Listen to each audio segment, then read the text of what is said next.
Hi, I'm Margret Reed, county resident, park user, trail steward, and today I'm going to focus only on the master planning process itself and some of the flaws that have been in that, and I think the document produced reflects some of that. Here's a partial list of my concerns. First, there is no direct notification of any stakeholders. The City of Rochester and the towns where the parks are located were not informed that this process was underway. Neighborhood groups, outdoor recreation organizations, environmental organizations, and recreational businesses adjacent to the parks and other stakeholders were not informed either. Instead, notification of public meetings was limited to selected towns via the Messenger Post newspaper, which did not even serve the City of Rochester, where Tryon is located, nor any of the towns outside the target area. Later, there were very small notices in the Democrat and Chronicle, but with little advance warning. Even if you had heard that there was a planning process, you couldn't find any information on it anywhere on the Monroe County website until early November, not even a timeline that this process was happening.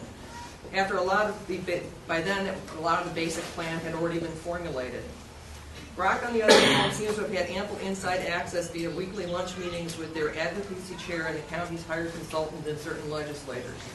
This doesn't seem to be very inclusionary of broad-based participation. Second, the first real glimpse of the plan came at the public information session of November 25th, 2 days before Thanksgiving. At the subsequent Parks Advisory Committee meetings in December and January, there were no substantive changes.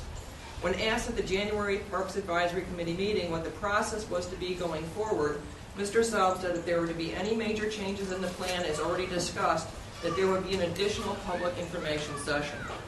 When asked directly by me if Tryon was the only park under consideration for bikes, he said yes, and that if anything different would constitute a major change. His word, not mine. At the February 26th Parks Advisory Committee, when the first written plan was presented, several major changes were announced.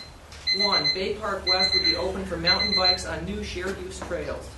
2, the service road in Ellison Park would be open for vehicular traffic. 3, the trial period for the mountain bike experiment in Tryon was reduced from 36 to 18 months. Please notice that the budgets do not include any figures for these first 2 items, which do have direct costs associated with them, giving additional credence to the last-minute nature of these changes. Multi-use trail access has also been snuck into 2 other parks, Ellison and Ellison Wetlands, if you look on page 11. This is part of the Arundecoit Creek Multi-Valley Use Plan. So really 4 parks will be open to multi-use trails instead of just 1. Despite all these changes, some of which were vigorously objected to by one of the municipalities, there was no public information session scheduled.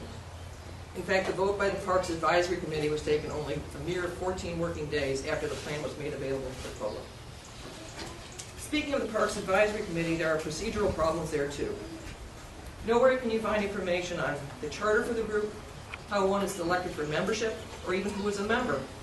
A very pertinent case in point is the representative from the town of Brighton, who was told after the February 26th meeting that she was not an actual voting member of the committee, much to her surprise. Interestingly, she was the only member of the committee that pushed back on any issues in the plan. The others were like the Easter Island statues, silent, even when major changes were announced that refuted previous statements. It seems that many appointments are politically motivated and the group serves primarily to give an appearance of public input. Their counsel can be ignored if it doesn't match the agenda, or can be used to show overwhelming support if it does. Our parks deserve better.